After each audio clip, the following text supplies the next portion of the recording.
Welcome to Club Inaky, where we interview local business owners here in New Braunfels, Texas, and San Antonio. Today we have Malin and Kimberly here with us today. Thank you for being here, Kim. Thanks for having me. It's an honor. Absolutely. So it was kind of funny. We just met. Yeah. You know, I was recording a TV show at Two Tarts, and we were recording for the American Dream, and we were interviewing Ashley from Two Tarts. And then you were sitting right there, and you reached out, and you said, "Hey, what are you doing?" And we just made such a good connection. So thank you for being here. Yeah, absolutely. It was Two Tarts is not normally the coffee shop that I go to write at. So Yeah. I write at the various coffee shops around town. Since the New Braunfels Women's Conference, I realized I have to write a little earlier. Yeah.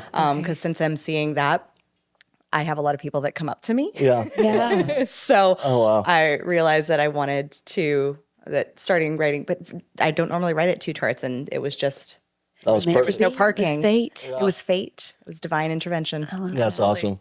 Well, tell us like who you are and what you do. Yeah, so I am new to New Braunfels. We just moved here in January.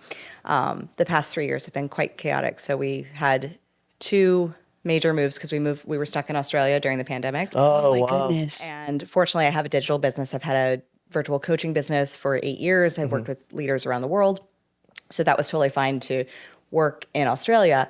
But while living in Australia, I couldn't do my primary source of lead generation, which was live events because of my visa.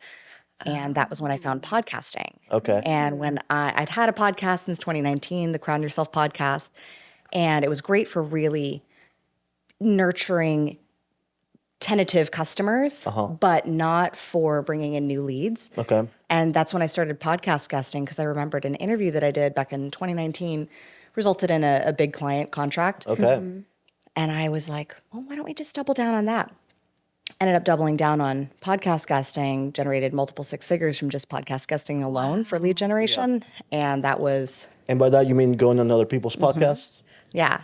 That's awesome. So I created a system and we have a formula that we work our clients through. So we just launched the agency, beta tested it last year and launched it in January of this year. Nice. So now you're helping other business owners or people just get on podcasts. Yeah, and we have a triple crown strategy. So we really want to focus on, because a lot of business owners go on podcasts and there's no ROI. Sure. And as a mom of two children, I don't really have time for that. Right. To go do a lot of things that, may feel really good. They are a nice little ego boost of validation, but if they're not translating into anything further, then I think you're missing out on a relationship. And I like to say podcasting can really be like a fun one-night stand and you never hear from them again. Right. Or you can actually build a long-term business relationship that actually can result in a lot of free press, in a lot of connection, and a lot of joint venture partnerships, client partnerships. I've gone in and taught for some of my for some podcast companies that they heard me speak. They said, "We love what you do."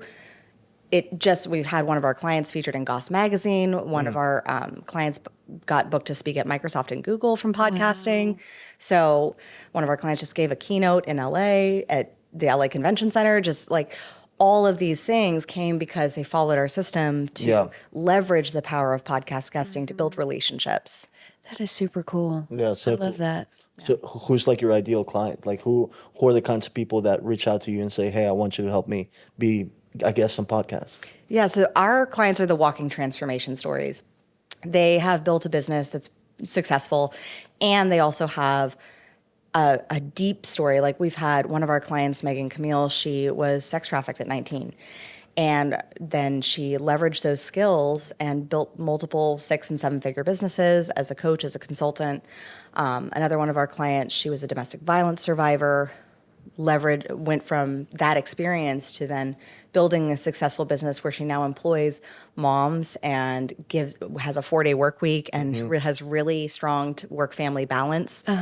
And so it's these types of people who they are setting a new standard for how work gets done. Yeah. Like one of our clients is the executive producer of the billion-dollar franchise Dora the Explorer. Oh, and, wow. Oh my gosh. Yeah, and he is showing up and doing Instagrams on just inspiring people and motivating people and showing that this kid who grew up on government food stamps can turn into producing a gigantic franchise like that.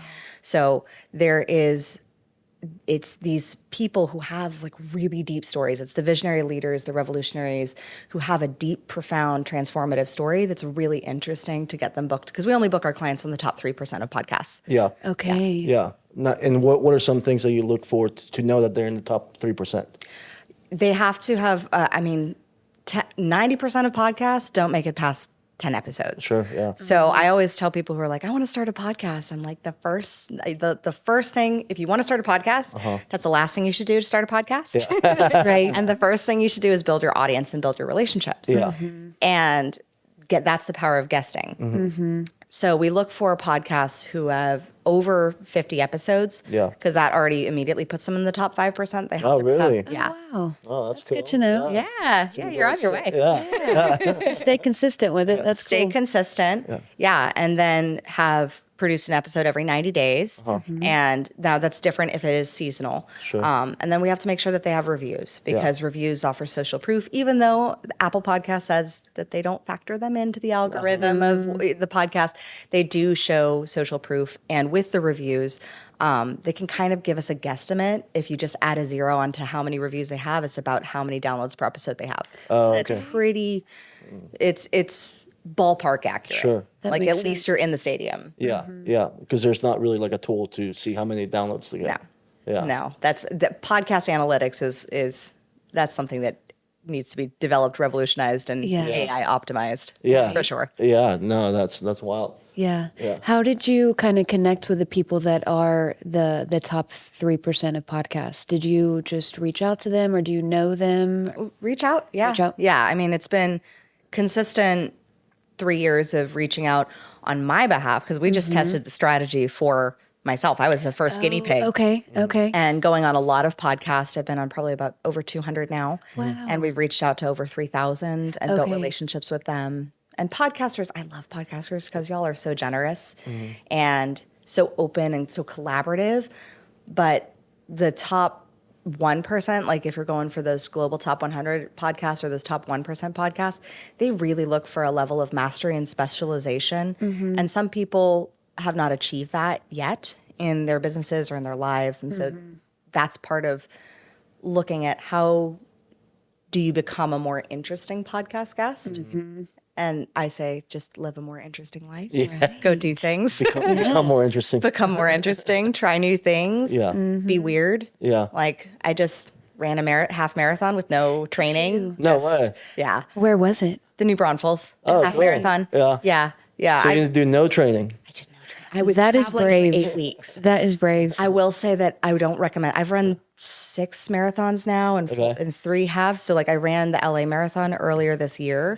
So it's not like it was like New. new. Yeah. Because if it was, don't recommend that. But I do have a level of like understanding. But I was able to post and share about that and share about the learnings from that and also share about, oh my gosh, the best moment of my 2-year-old bursting across the finish line to to hug me, and my husband's like reaching for him, and I was like, no, let him come. It's okay. I need this Like, I moment. need this moment, and it was everything, and it was like so cool.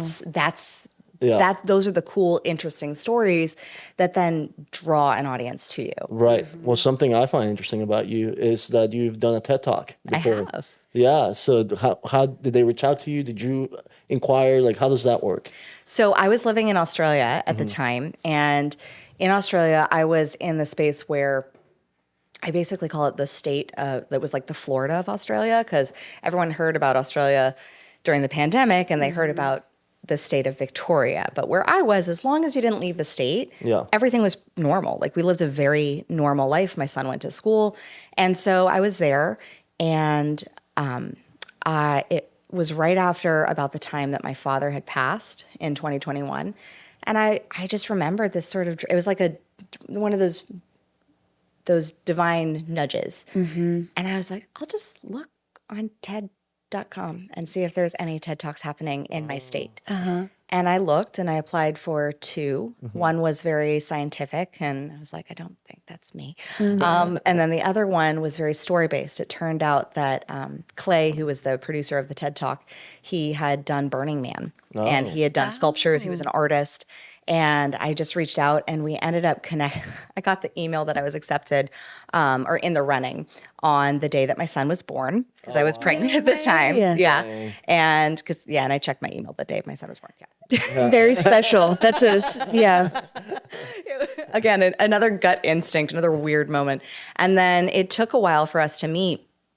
And about 3 weeks before the TED Talk was going to happen, I kept the faith. I was like, I know I'm going to have this talk. Yeah. And I called I was in a mastermind with a speakers coach who'd helped the CEO of Salesforce do his talk, and a whole bunch of she's worked with a lot of CEOs in public speaking. And I said, you're going to be my coach. And I'm just going to you will be the first to know as soon as I know. Yeah. And I found out on the day of what would have been my parents' 52nd anniversary that I got it. And he specifically said, I want it because I want your story more than just data points. Like, because the whole idea with TED is you give your one big idea. And my one big idea is that we are all warriors for possibility, and we're all walking testimonies for what's possible for other people. And I use the story of my dad as like a background metaphor of just our experience of choosing to stay in Australia and live our dream life there next to the beach for 2 years. Yeah. And also knowing that there were the consequences that we wouldn't be able to go home, even if there was a death. And that was what happened multiple times, actually. And just the decision-making process of how leaders make decisions and what it means to truly decide. And so and the powerful decisions that I saw in my life when my dad decided after I staged his intervention to be sober for the last 4 years of his life, which allowed us to have an amazing relationship and allowed him to have a relationship with my son. Yeah. So That is really neat. That's me. And he decided to do that. he decided to do And that. a lot of people just think about their decisions, but they don't actually commit, Yeah. right? Yeah. And to decide literally means to kill or cut down, like homicide. Yep. So to decide, it means you're cutting off any other possibility except that one decision. Wow. But so often we have to make that next decision, and that it's that next decision of recommitting to that decision, because that's when things get hard. Yeah. That's when obstacles come our way. And it's not that is necessarily a deterrent to say that shouldn't have been your decision. It's to say, like, how committed are you to How bad do you want it? this decision? Yeah. Yeah. It's kind of like, if you are on a diet and then, Yeah. you do it for so long and then the cake comes up. Yeah. And so you have to choose not to eat it. Yeah. Right. Yeah. And if you don't make that choice, then do you recommit the next day? Do you recommit in the next moment? Right. Because it's easy to say, oh, I failed. So now it's over. It's not worth getting back on. But Right. Yeah. Yeah. And the consistent decision-making process that is every day we're making decisions consciously or unconsciously as far as, are they leading us toward what we want or what we say we want? Or are we wanting to want something that we're told we should want, but that's not really what we want? I think I heard Ed Milet say every decision that you make is a little vote into the person that you're going to become. So whether that's a good decision or a bad decision, you're kind of saying what you're going to become. Yeah. It compounds on each other, little tiny things. And it's in those little moments of, are you, like for me, my biggest decisions over the past few years have been, do I really trust myself? Do I trust my intuition? And every decision where my gut has said, yes, like lean in, stay in Australia in the midst of a pandemic, like bananas, have a child Yeah. and free birth him in a bathtub, because that's what happened. My husband ended up catching him, like, because my midwife wasn't even there yet. And like, you can like being able, all of these little decisions to learn how I needed to remember how to trust myself. Yeah. Wow. Yeah, I feel like you are very intuitive, or you follow your intuition, especially like how we met, right? Like you could have just sat there and not said anything, but you definitely, I don't know, felt something. And I kind of do the same thing where I just have a feeling and I'm like, I feel good about this. Yeah. Yeah. I think curiosity is one of our most powerful and underused assets. Right. Yeah. Like we don't act on it enough. Yeah. Yeah. Because it's weird. Or one of my favorite books is that I've literally given to adult clients. And I'm like, read it to your dog if you don't have kids. I don't care. It's called What Do You Do with an Idea? Okay. And it's so precious because it's this little boy or little child, because it's kind of androgynous. It's a child who has an idea, and the idea is like this little egg, and it just kind of follows him around. And he's like, I don't know, it's weird. And then he kind of wants to show it to people, but he's scared of what they're going to say. And it's just this relationship that we have with these ideas and curiosities that we may not know where they're going. Like, Yeah. I did not expect to end up here, and yet it all is so divinely orchestrated that I feel so honored to have had the journey that I've had Yeah. from multiple career pivots into doing what I do now. It's amazing. And it all seems full circle. It all makes logical sense to me in hindsight. Yeah. One of my mentors, Kyle Wilson, he was business partners with Jim Rohn. He told me that you can only connect the dots looking backwards. So there's things in your life that happen that you may feel like it's a bad thing, right? Like it could feel like it's a disaster at that moment in life. But then 5 years from now, you realize, oh, had that not happened to me, I wouldn't have been in this better position because of that, I did other things that got me here. Yeah. Right. Yeah. It's being able to look in hindsight and connect the dots rather than look in hindsight with guilt, shame, fear. That inner voice, it's just how you talk to yourself about those moments. Yeah. Exactly. So when did you move to New Braunfels? January. January. Yeah. And you guys are in Australia. What brought you there, and then what brought you here?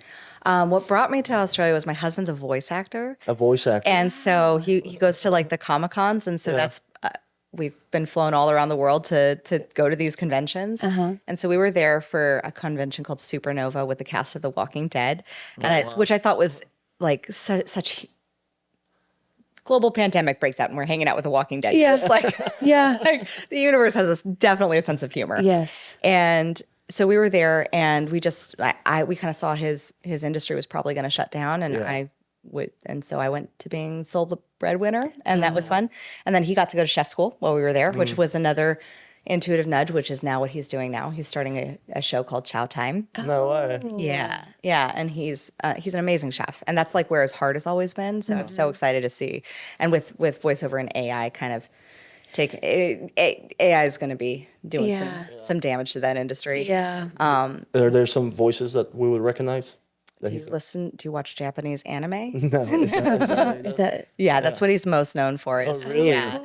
And it's Japanese anime, and he's been in like World of Warcraft, League of Legends, way. those video games. We have somebody that works at, there's a salon in the Landmark that I have a business partner, my girlfriend, and one of the girls there watches Japanese anime. So I wonder if she would know him. She would might. probably know him. Yeah. Yeah, he's been in many a Japanese anime. One of my friends here, I saw that she had anime on her phone. I said, "Oh, do you know Evangelion?" She's like, "Oh my god, yes." I was like, "Oh, that's my husband."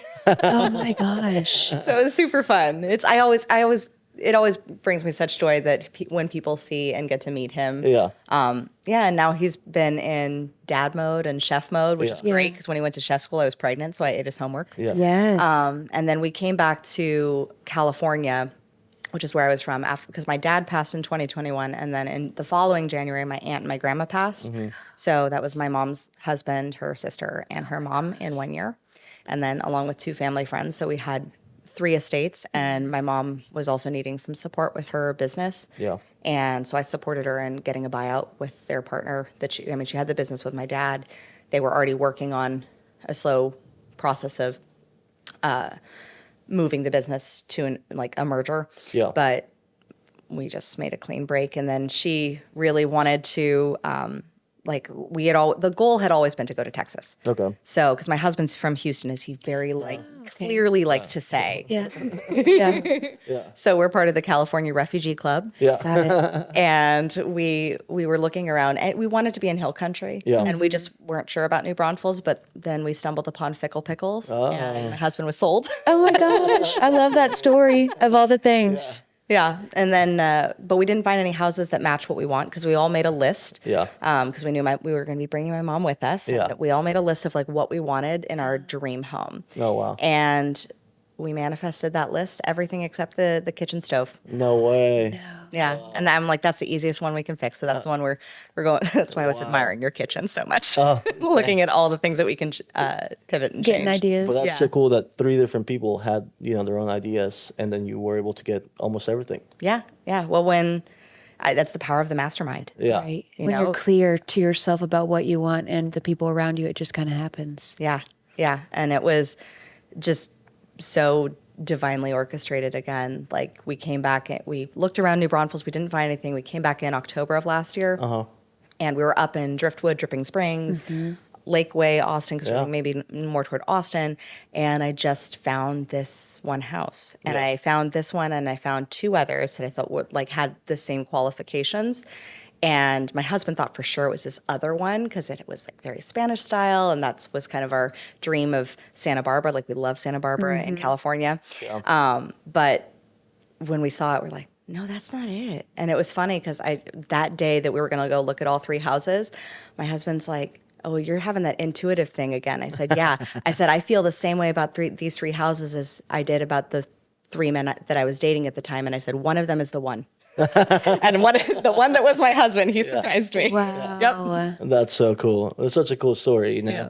I love helping people move over here to New Braunfels, and everyone just comes from different backgrounds and different stories. And Yeah. it's always cool to see how Fickle Pickle got you over here. Yeah. Pickle, Water to Wine, we were really impressed with. And we just saw the town. We're like, this is cute. Like, just such a cute space, and not Austin proper, because went into Austin proper, I was like, I've done LA. Sure. I did LA Yeah. for years. And so I'm happy that we're more in hill country. A little bit more laid back. Yeah. Yeah. I mean, we have donkeys and goats. Yeah, that's so cool. That's awesome. Yeah. That's so cool. Yeah, we had a client one time that was her thing. She wanted to have goats, and and you can do that here in the hill country. Yeah. We Yeah. found something. Yeah. Yep. Yeah. That's so awesome. What are some of the things that you've recently discovered about New Braunfels? I am so impressed with the caliber of women that are here. Like, seriously, like unicorns. Just this is like a boss lady mecca. I am so blown away. I mean, my friend Chelsea Dischinger, who did the New Braunfels Women's Conference, like we pulled that together in 8 weeks. I was her director of experience, and she was like, "Are you sure you're so busy with all the things that you do?" And I'm like, I never used the word busy because that presupposes a cap on possibility. So I never used that word, and I was like, I can do it. Sure. There why you not? go. Yeah. And so I was a part of that development, and then ended up last minute being MC within like 12 hours. Nice. Found out that I was going to go from doing a 15-minute mindset exercise to emceeing the whole conference. Oh wow! Nice. Yeah. And are you all going to do that yearly? Yeah. Oh, cool. Yeah. What's the conference about? It was just really about connection, about helping women remember and learn how to connect. Because I think so many women have been burned by other women. And, you know, there is a distrust that comes with, and a fear that comes with making new friends. And so one of the really fun parts was the woman who's supposed to be MC, Taylor, she came up with this idea of doing a snowball exercise. Okay. And so we had a whole list of insecurities that people have, like, and I called it out. I said, who's had first day of school syndrome? Like walking into a conference, you're like, hi, you don't know anyone necessarily. You may know a couple people. And so we just called it out. And so instead of people standing up and sharing what their own insecurities were, we had them write it off privately and like tick off the boxes. And then we had a massive snowball fight. They crumpled them up and then they threw them at each other and had a massive snowball fight. It was super fun. Little icebreaker. Total icebreaker. And then they picked up a page and read somebody else's and would stand up for somebody else, because so often we'll do something more for somebody else and we'll stand up for somebody else more than we will for ourselves. That's so cool. And it was such a powerful exercise to watch these women just completely open up after that. Wow. Realize you're a lot more similar Yeah. than you I realize. want to go. Come Come on. on. That sounds so cool. I love going to conferences. Yeah, I same love here. learning. I love connecting with people. So that's so cool that you're doing that. Yeah. Yeah. I just came off like an 8-week run of conferences, speaking at conferences, giving exercises. Yeah. That's why I didn't train for the marathon. Yeah. Right. But you still did it. But I still did it. Yeah. Yeah. That's the only thing. Very that matters. impressive. Yeah. Yep. It's so wild. Yeah. And then, so the Boss Lady Mecca, I'm just like blown away by these amazing, heart-centered, entrepreneurial women and some amazing men too. Yeah. And like just being able to just connect. And there is such an openness that people have here. Yeah. And what I love about Texas is that people show up for each other. Like they really, really do. That Southern hospitality is real. Very much so. Yeah, in California, if you say you're hosting an event and people RSVP that they're coming, it's like you may get 30 RSVPs and like 10 people show up. But here, like I mean, we sold out that conference. Like Yeah. it completely sold out, and everyone showed. Like it was amazing. And same with just the events that I've gone to here and the networking events and just being able to meet people. Just Yeah. everyone is so welcome. Yes, I have gotten the "Don't California my Texas" on Yeah. a couple times, but at the same time, I'm like, I know that they're coming from a really good place, Yeah. and that it's just there's a lot of love that's there. Yeah, yeah. I just realized that like the next 3 episodes are all women on the podcast. Yeah. Yeah, so it's gonna Yeah. be Starting strong. yeah, Starting strong. yeah. But yeah, you're so right. There's such a good, caliber of women here in New Braunfels. Lots of entrepreneurial women. Yeah. Very business oriented, and yeah, I mean, I hadn't really thought about that. So thanks for bringing that up. You're welcome. Yeah. Love that. What else is new in your life? Well, we right now I'm just learning how to navigate 2 boys, Okay. 6 and 2. Yeah. Okay. Yeah. Yeah. It's a lot. Yeah. That. It is. And you said your mom My lives with you mom lives with guys? us. Yeah. Yeah. So she is our granny. Yeah. That's and she is awesome. I love having a multi-generational household. Yeah. Like, Yeah. I really love having the support. I love cuz my husband we did the solo thing in Australia. Yeah. And we sacrificed living near grandma and grandpa during that time. And it was a lot more challenging. Like he was stay-at-home dad. Yeah. And I like what was great though about my schedule is the way with the time zone difference in Australia, my clients in the US were all in the morning. So I just work from 7 to noon. And then I'd have the afternoon to be mom. And then That's for my awesome. clients in the EU, it would just be a couple nights a week because I have Yeah. a lot less in the EU and United Kingdom. So Yeah. that was great. Like I got a whole afternoon just to play mom, and it was the best. That's perfect. Yeah. That's so awesome. Yeah. Well, I love everything that you're doing, and if someone like is interested in learning more about like how you help people get on podcasts and things like that, what's the best way for them to reach you? Yeah. So if you loved what I had to say, then definitely head on over to communicationqueens.com and click the button to book your 100K profit from guest podcasting plan. And then as far as coaching, I have 2 spots left for 2024. Wow. Oh, nice. So that's high performance mindset leadership coaching. Yeah. And that is over at crownyourself.com. Amazing. Awesome. Well, I appreciate you coming on the podcast today. It was such a good time being here with you. Thank you so much for having me. It was such an honor. Thank you.